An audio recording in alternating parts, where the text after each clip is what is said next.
My name is Bob Laughlin. I was born in Kyoto, Japan in the mid-50s. I came to the United States with my mother in 1957, and we went back and forth from Japan to the U.S., but originally we landed in Camp Lejeune, North Carolina. My father was in the military, the U.S. Marines, and we stayed there for a number of years and then went back to Japan for a number of years as well. That lasted through the early 60s. In 1962, when we made another trip back to the U.S., again to Jacksonville, North Carolina, where Camp Lejeune was.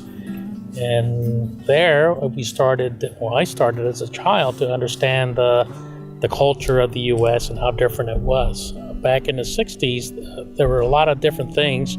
One of the primary differences was the civil rights movement was just starting there. But in Jacksonville, North Carolina, we still had segregation in the schools as well as in the private sector and the businesses. So I recall as a child at New River Shopping Mall, when I had to use the bathroom there, we found out there was one for colored and one for white, and not fully understanding what the culture was. My mother asked where was the one for the Japanese. So we were scolded at first, but we were told to use the white bathroom. So that was basically my first recollection of the United States, was the differences in the culture, not understanding why things were the way they were. One of the things that I noticed also in the 60s was that as an immigrant, you weren't integrated into the culture, but you had to assimilate fully into the culture, very much like the military.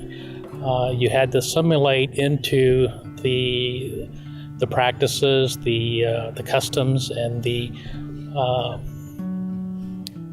other things that society held you responsible for. One of the things that I recall was that the school system did not want a child to be bilingual, but to speak only English. So in my household, my father's German, my mother's Japanese, and we only spoke English. And at times it became quite comical as we were all learning the language together. Another difference in cultures was the food itself was extremely different from what I was used to as a child.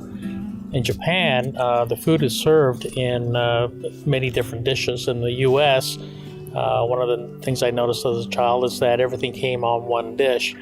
And that's how we fed a dog, was everything in one bowl. So I found that a little difficult to get used to. In fact, I complained to my grandmother back in Japan that we were fed like dogs on one dish, as opposed to having the smaller dishes that we were used to.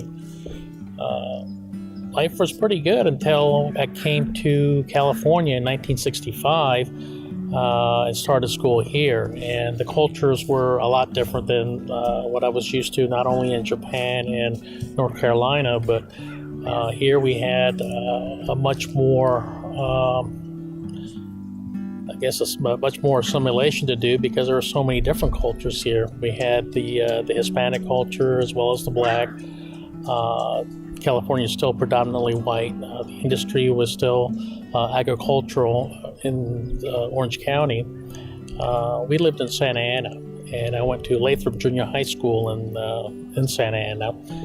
And there I learned quite a bit. But what was interesting was in 1970, I received my citizenship.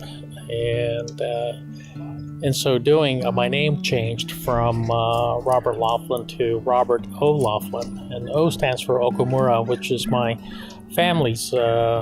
mother's family's name in Japan. But on the school roster, I started appearing as Laughlin Robert O. or Roberto. So a lot of the kids thought that I was Hispanic. And I told them, no, I'm not. And they challenged me, saying that I denied my culture as a Hispanic and refused to speak Spanish with them. So that was an interesting period in time as well. In that a lot of kids mistakenly thought that I was Hispanic rather than Asian of all things. Naturally, I didn't bother to correct them, but just try to fit in with the rest of the kids.